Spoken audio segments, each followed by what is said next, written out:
Tudo certo, gente? Hoje começaremos então aí o nosso estudo sobre o livro de Mateus, tá? Um estudo bem simples, como eu falei. O objetivo aqui é ler o texto, explicar o texto e por final fazer uma aplicação, né, na nossa vida. E daí no final também eu gostaria de estar orando. Espero que esse vídeo ele fique aí na faixa de 5, 10 minutos, de 5 a 10 minutos no total. Vamos lá então. Mateus então, capítulo 1, versículo 1, tá? Eu vou ler todo o texto, depois daí eu explico, né? Eu vou dar ênfase em alguns versículos e por final a gente aplica, tá? Mateus capítulo 1, então, versículo 1, diz assim, ó.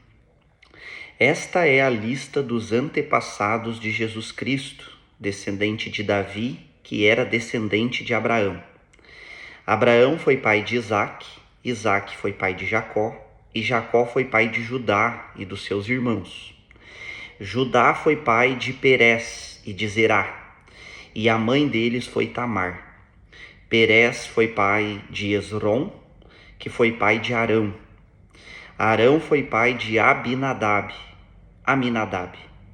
que foi pai de Nasson, que foi pai de Salmão. Salmão foi pai de Boaz e a mãe de Boaz foi Raabe. Boaz foi pai de Obed e a mãe de Obed foi Ruth. Obed foi pai de Jessé, que foi pai do rei Davi. Davi e a mulher que tinha sido esposa de Urias foram os pais de Salomão. Salomão foi o pai de Roboão, que foi o pai de Abias, que foi o pai de Asa. Asa foi pai de Josafá, que foi pai de Jorão, que foi pai de Uzias. Uzias foi pai de Jotão, que foi pai de Acás, que foi pai de Ezequias. Versículo 10. Ezequias foi pai de Manassés, que foi pai de Amon, que foi pai de Josias. Josias foi pai de Jeconias e dos seus irmãos, no tempo em que os israelitas foram levados como prisioneiros para a Babilônia. Depois que o povo foi levado para a Babilônia, Jeconias foi pai de Salatiel, que foi pai de Zorobabel. Zorobabel foi pai de Abiúde, que foi pai de Eliaquim, que foi pai de Azor. Azor foi pai de Sadoc, que foi pai de Aquim, que foi pai de Eliúde. Eliúde foi pai de Eleazar, que foi pai de Matã, que foi pai de Jacó. Versículo 16. Jacó foi pai de José, marido de Maria, e ela foi a mãe de Jesus, chamado Messias. Assim houve 14 gerações desde Abraão até Davi, e 14 desde Davi até os israelitas, até que os israelitas foram levados para a Babilônia. Daí até o nascimento do Messias também houve 14 gerações. Versículo 18. O nascimento de Jesus Cristo foi assim. Maria, sua mãe, ia casar com José, mas antes do casamento ela ficou grávida pelo Espírito Santo. José, com quem Maria ia casar, era um homem que sempre fazia o que era direito. Ele não queria difamar Maria e por isso resolveu desmanchar o contrato de casamento sem ninguém saber. Enquanto José estava pensando nisso, o anjo do Senhor apareceu a ele num sonho e disse: José, descendente de Davi, não tenha medo de receber Maria como sua esposa, pois ela está grávida do Espírito Santo. Ela está grávida pelo Espírito Santo.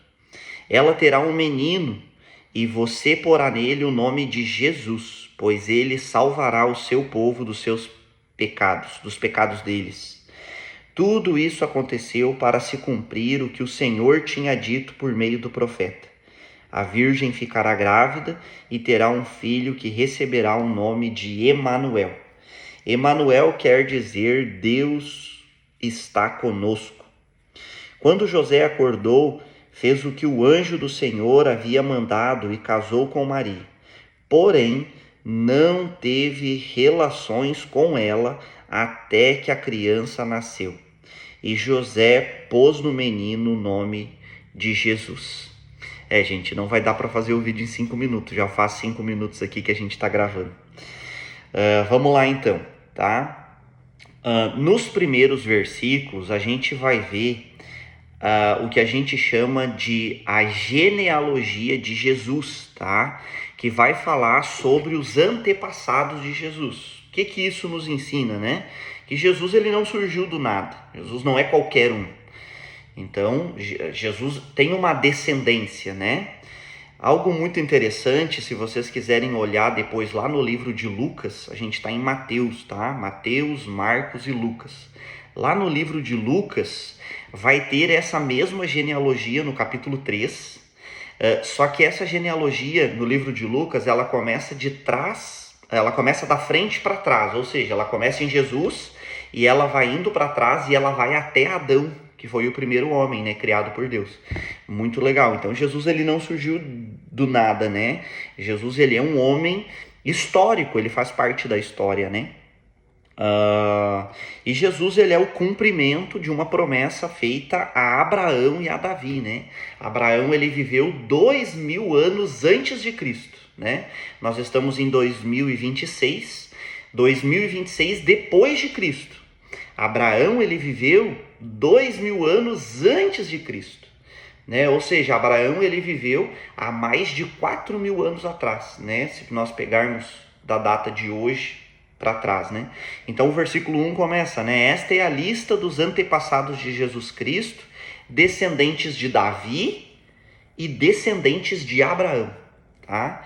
E Davi, ele viveu 1000 anos antes de Cristo. Então, se vocês olharem lá no Antigo Testamento, Deus havia feito uma promessa a Abraão, que está lá em Gênesis 22:18, onde Deus promete abençoar todas as famílias da terra por meio da descendência de Abraão, né? Então, hoje, todas as famílias da terra, elas são abençoadas por Jesus Cristo.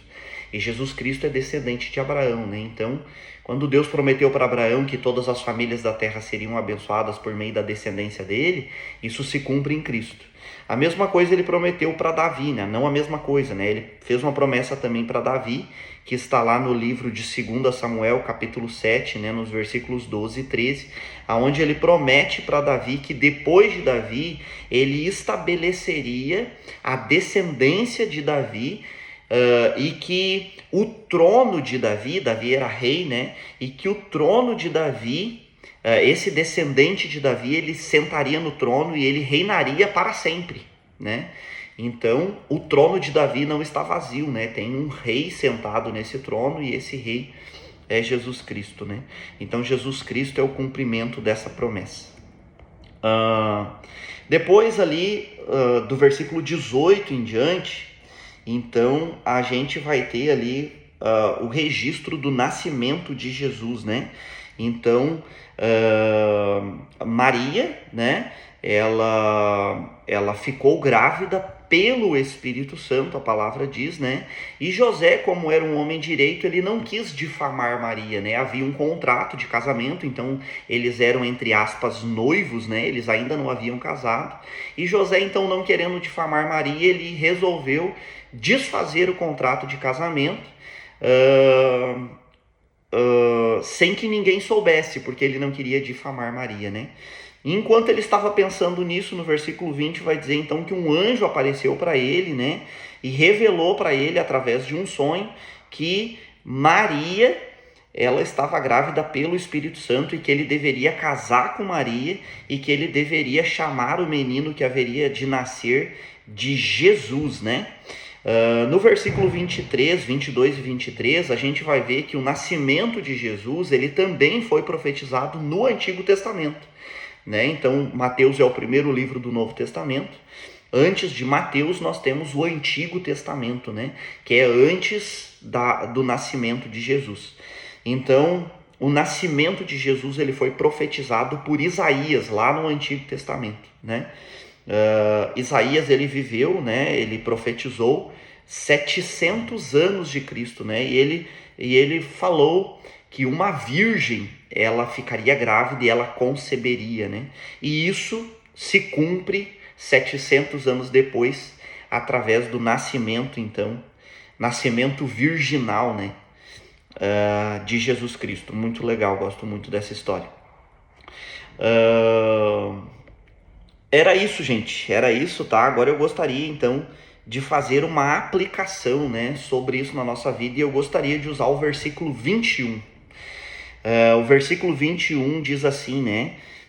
O anjo está falando com Jesus no versículo 21, onde ele diz, então, que Maria ficaria grávida pelo Espírito Santo, e ele diz assim, ó, ela terá um menino e você porá nele o nome de Jesus, pois ele salvará o seu povo dos pecados deles, né? Então, eu não sei se vocês sabiam, mas a palavra Jesus, o nome Jesus, ele significa literalmente, né? Literalmente, deixa eu ver aqui nas minhas anotações, o Senhor salva. O Senhor salva. Jesus significa literalmente o Senhor salva, né? Então, como aplicar isso na nossa vida, né? A primeira coisa que nós precisamos saber é que o Senhor salva, né? E para isso ele mandou um Salvador, Jesus Cristo. E nós podemos, então, recorrer a Jesus. Independente da dificuldade que nós estamos passando, Jesus, ele é o nosso Salvador, né? E ele veio para nos auxiliar, para nos ajudar, né? Ele mesmo diz, venham a mim, vocês que estão cansados e sobrecarregados, e eu vos darei alívio. E nos dar alívio não necessariamente é nos livrar da situação que nós estamos, mas é nos dar força e alívio em meio a essa situação, né? E Jesus, ele veio para nos salvar principalmente do quê? Dos nossos pecados. E uma meditação que eu queria deixar aqui para a gente poder refletir durante o dia é que o pecado ele é algo terrível. O pecado ele é algo tão grave e com um poder tão destrutivo que Deus, para resolver o pecado, ele decidiu encarnar e vir pessoalmente fazer o trabalho. Decidiu encarnar e vir pessoalmente resolver esse problema, né? O pecado, ele causou a expulsão de Adão e Eva do jardim. Causou, né? Em Isaías a gente vai ver, tem um versículo que diz que o pecado, ele nos separa de Deus, né? Então o pecado, ele tem um poder tão grande de nos separar de Deus, né? Então Jesus veio para resolver esse problema, né? O pecado foi o causador do dilúvio, que exterminou quase todo ser vivo da face da terra, né? Então, um poder destrutivo. E por último, né, mas não menos importante, o pecado causou a morte do nosso Senhor Jesus, né? Então, quando a gente vê aqueles filmes, né, de Jesus sendo chicoteado, de Jesus sendo crucificado, né, todo aquele sofrimento, não foi pelas atitudes que Jesus teve, não. Eram os nossos pecados sendo punidos em Jesus, né? Então, esse é o poder do pecado, é aquilo dali, é aquilo que nós vemos, né, em Jesus, o sofrimento de Jesus, o Calvário, aquilo dali é o que o pecado faz nas nossas vidas, né?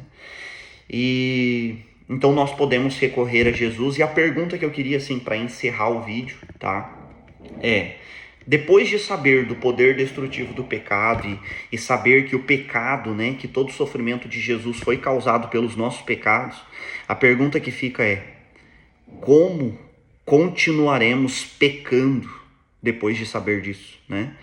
Não tem mais como pecar e ficar tudo bem. Não tem mais como pecar e ficar tranquilo, né? E assim eu gostaria de encerrar esse vídeo com essa pergunta para a gente poder refletir sobre isso durante o dia. Tá certo? Queria orar com vocês. Deus, em nome de Jesus, obrigado, Senhor, pela Tua palavra que é viva, que é eficaz, a Tua palavra que nos transforma, a Tua palavra que nos confronta. Eu quero orar, Senhor, por cada um que está assistindo esse vídeo, pedindo a Tua graça e o Teu favor sobre nós.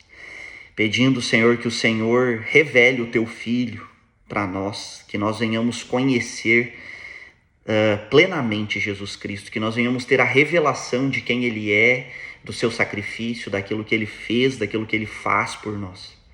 Em nome de Jesus, Pai, que a Tua palavra, Deus, se cumpra nas nossas vidas. A Tua palavra diz que Jesus veio para nos salvar dos nossos pecados e que nós venhamos assim, Senhor, desta forma, crer em Jesus para sermos, por meio da fé, salvos, Pai, da destruição do pecado, salva o Senhor do pecado que destrói, Senhor, as nossas vidas, que destrói, Senhor, a vida de tantas pessoas, a vida de tantas famílias.